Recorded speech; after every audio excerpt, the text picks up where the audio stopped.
Hello students, आज हम लोग इंग्लिश ग्रामर के चैप्टर 6 जिसका नाम प्रोनाउंस है, जिसे हिंदी में आप सर्वनाम कहते हैं, इस चैप्टर को पढ़ेंगे। प्यारे बच्चों, प्रोनाउंस क्या होते हैं? Pronouns are the words that are used in place of nouns to avoid repetition of nouns. यानी प्रोनाउंस ऐसे शब्द होते हैं जिनका यूज़ जो है वो नाउन की रिपीटेशन को अवॉइड करने के लिए, नाउन के बार बार आने को से बचने के लिए नाउन के स्थान पर किया जाता है। ठीक है, तो अगर सब कोई आपसे पूछेगा कि प्रोनाउंस क्या होते हैं, तो आप क्या बताओगे कि प्रोनाउंस उन वर्ड्स को कहते हैं जो नाउन के रिपीटेशन को अवॉइड करने के लिए नाउन के स्थान पर यूज़ किए जाते हैं। उन सभी शब्दों को हम क्या कहते हैं? प्रोनाउंस कहते हैं। अब इसका मतलब क्या है ये भी समझ लेते हैं कि आप एग्जाम्पल देखो। जैसे लिखा हुआ है पहला example, they will go to the market today. ठीक है, they will go to the market today. वे लोग जो है आज मार्केट जाएंगे। अब यहाँ पे जो हमने दे इस्तेमाल किया है वो क्या है? प्रोनाउन है। क्यों है प्रोनाउन? क्योंकि यहाँ पर इसको हमने नाउन की जहाँ पर इस्तेमाल किया है। अब आप कहोगे सर जी कैसे नाउन की जहाँ पे इस्तेमाल किया है? तो नाउन को पता करने के लिए यहाँ पर नाउन है कि नहीं है, आप क्या लगा के देखो? हु लगा के देखो। क्या लगा के देखो? Who will go to the market today. कौन आज बाजार जाएगा? तो आंसर में आपको आंसर आएगा दे, वे। तो यानी इसका मतलब यहाँ पर कोई ना कोई पर्सन रहा होगा जिसके स्थान पर कोई ना कोई पर्सन रहा होगा जिसके स्थान पर हमने क्या इस्तेमाल किया है? दे इस्तेमाल किया है। जैसे मान लीजिए यहाँ पर लिखा होता कि Rohan and Sohan will go to the market today. ठीक है, तो अब मुझे दोबारा कुछ लिखना होता है तो फिर से मान लो रोहन और सोहन का इस्तेमाल करना पड़ता है। तो रोहन और सोहन को मैं बार बार अब यूज़ करने से बेहतर क्या करता है, मैं इसकी जहाँ पे प्रोनाउन इस्तेमाल कर लेता हूँ। वो प्रोनाउन क्या है? जब एक से ज़्यादा होते हैं थर्ड पर्सन का, तो वहाँ पर हम दे इस्तेमाल करते हैं। तो इसलिए हमने यहाँ पर दे का इस्तेमाल किया। ठीक है, और अगर आपको पता करना है कि ये शब्द नाउन है कि नहीं है, तो आप हु लगा के क्वेश्चन करो, who will go to the market today. कौन जाएगा? तो आंसर में आता है वे। तो वे में क्या हो सकता है? किसी व्यक्ति का नाम भी हो सकता है या व्यक्तियों के नाम हो सकते हैं। ठीक है, अगर उनके नाम होंगे तो उनके नाम की जहाँ पे हमने क्या इस्तेमाल किया? प्रोनाउन दे का इस्तेमाल किया। इसका दूसरा एग्जाम्पल देखिए, the books on the tables are hers. जो टेबल पे जो बुक है वो उसकी है। अब यहाँ पे देखो, यहाँ पर उसकी कोई पर्सन होगा ना, किसी की तो बुक होगी ना, तो उसकी मतलब उसका नाम ना ले करके उसको उससे अवॉइड करने के लिए हमने क्या किया? हर्स का इस्तेमाल किया। ठीक है, इसी तरह से the girl looked at herself in the mirror. लड़की जो है मिरर में अपने आप को देखती है, तो अपने आप का नाम ना लेके उसने क्या इस्तेमाल किया? हर सेल्फ इस्तेमाल किया। तो इसका मतलब क्या हुआ? यानी नाउन क्या होता है? किसी व्यक्ति वस्तु स्थान के नाम को नाउन कहते हैं। तो नाउन को अवॉइड करने के लिए हमने यहाँ पे देखो दे, हर्स और हर सेल्फ इन वर्ड्स का इस्तेमाल किया। इसलिए हम इनको क्या कहते हैं? प्रोनाउन कहते हैं। ठीक है, आई होप आप समझ पा रहे होंगे इसको।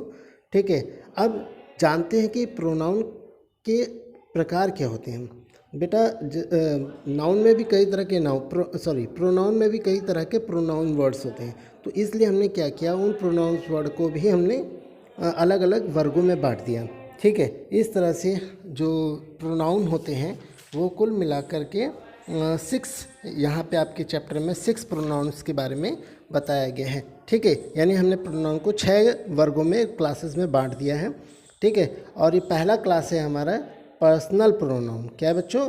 Personal pronoun. पर्सनल प्रोनाउन किन्हें कहते हैं?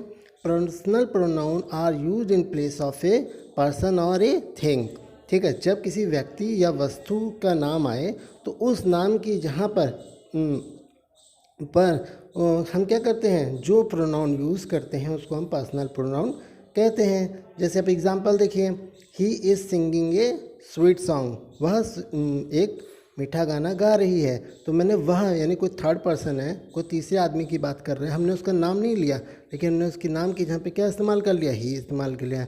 आई am going to the school, मैं स्कूल को जा रहा हूँ, यानी मैंने अपना नाम नहीं लिया, मैं अपने बारे में बात कर रहा हूँ, लेकिन मैंने अपना नाम ना इस्तेमाल करके क्या इस्तेमाल किया, आई इस्तेमाल किया। तो ये जो ही है, आई है, ये कैसे वर्ड्स हैं, ये पर्सनल प्रोनाउंस वर्ड्स हैं। ठीक है, आइए हम और इनके बारे में जानकारी प्राप्त करते हैं। प्यारे बच्चों, ये जो पर्सनल प्रोनाउन है इसको, इस पर्सनल प्रोनाउन को हमने 3 पर्सन्स में डिवाइड किया है, फर्स्ट पर्सन, सेकंड पर्सन और third person.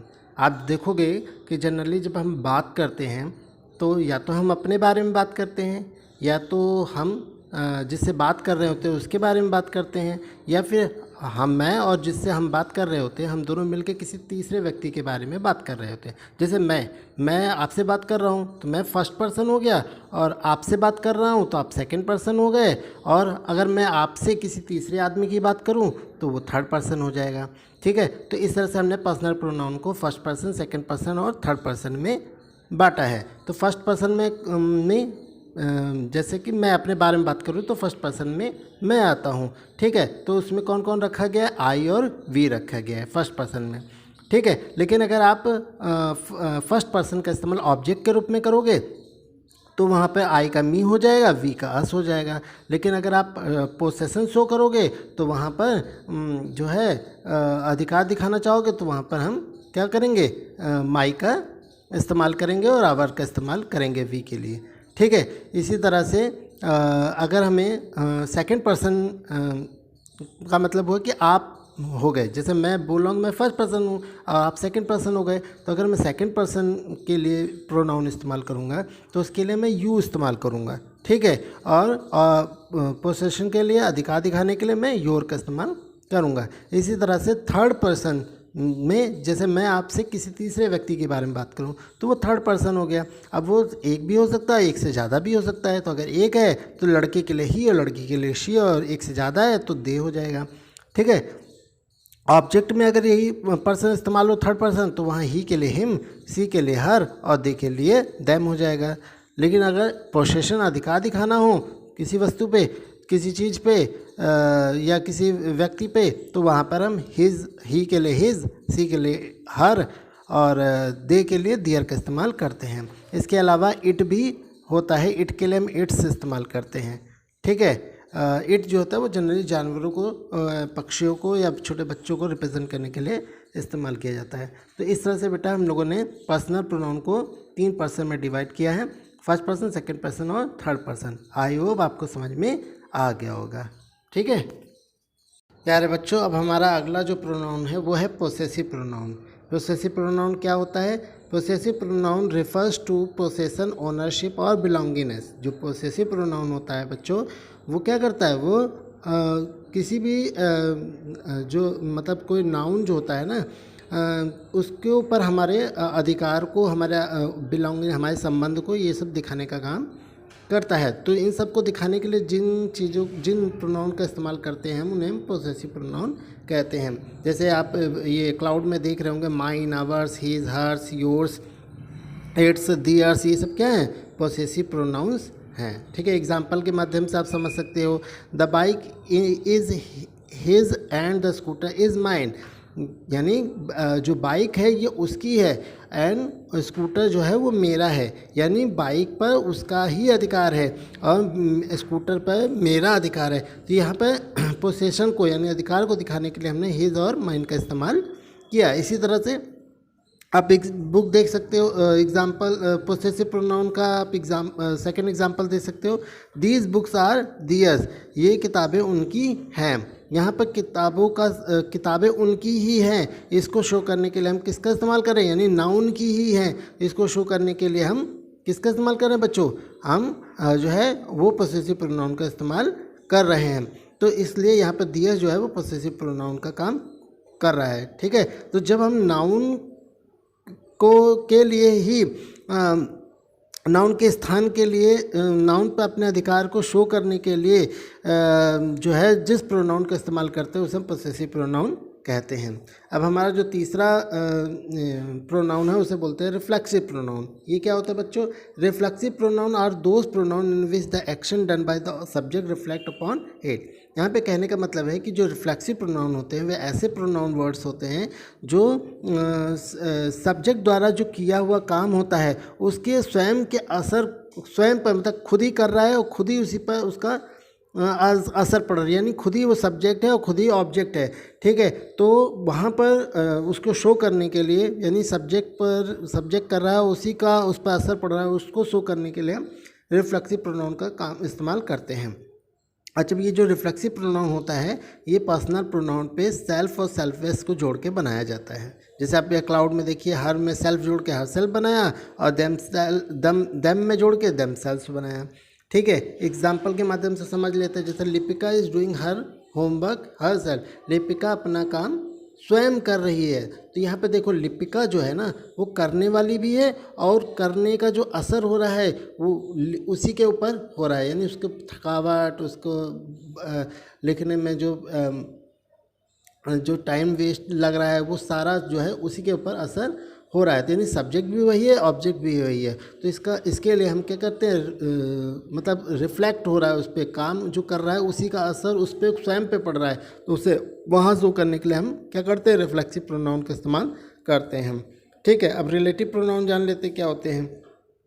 Relative pronouns pronoun that join a phrase और clause to another in a sentence. जब एक सेंटेंस में जब आप क्या करते हो, एक सेंटेंस का दूसरे सेंटेंस के फ्रेज या क्लॉज से आप रिलेशन शो करते हो, ठीक है, संबंध जोड़ते हो, तो वहाँ पर उस संबंध को जोड़ने वाले जो प्रोनाउंस होते हैं उनको हम क्या कहते हैं, रिलेटिव प्रोनाउन कहते हैं। जैसे the man is driving A car, एक एग्जांपल के माध्यम से समझ लेते हैं कि the man is driving A car, the man is my father. यहाँ पे देखिए दो सेंटेंस है, ठीक है, या आप इसे बोल सकते हैं दो क्लॉज है। आप इनको जोड़ करके अब इन दोनों को में क्या रिलेशन है, दोनों में रिलेशन ये है कि दोनों में मैन जो है वो कॉमन है। तो हमने क्या किया, मैन को कॉमन ले लिया और the man who is driving A car is my father. यहाँ पर मैंने इन दोनों का रिलेशनशिप हु की मदद से दिखाया, हु प्रोनाउन की मदद से दिखाया। यहाँ हु किसको रिप्रेजेंट कर रहा है, द मैन को, तो इसलिए जो है यहाँ पर ये हु जो है रिलेटिव प्रोनाउन का काम कर रहा है। और कौन कौन से वर्ड्स जो होते हैं रिलेटिव प्रोनाउन होते हैं, जैसे हु, हुम, हुज, विच, डैट, ये सब क्या होते हैं, रिलेटिव प्रोनाउंस होते हैं। प्यारे बच्चों, अब हमारा जो अगला पांचवा जो है वो प्रोनाउन है उसे बोलते हैं डिमॉन्स्ट्रेटिव प्रोनाउन। डिमॉन्स्ट्रेटिव प्रोनाउन बच्चों क्या करता है, किसी पर्सन या थिंग को जो हमारे आसपास होता है, ठीक है, उसको पॉइंट आउट करने के लिए, उसको इंगित करने के लिए इस्तेमाल किया जाता है। और इसको पहचानने का और भी अच्छा तरीका है कि इसके तुरंत बाद जो है वो वर्ब आता है, ठीक है, और इसके तुरंत बाद वर्ब आए तो आप समझ जाना कि वो क्या है, डेमोन्स्ट्रेटिव प्रोनाउन है। कौन कौन से वर्ड डेमोन्स्ट्रेटिव प्रोनाउन होते हैं, जैसे दिस, डैट, दीज, दोज।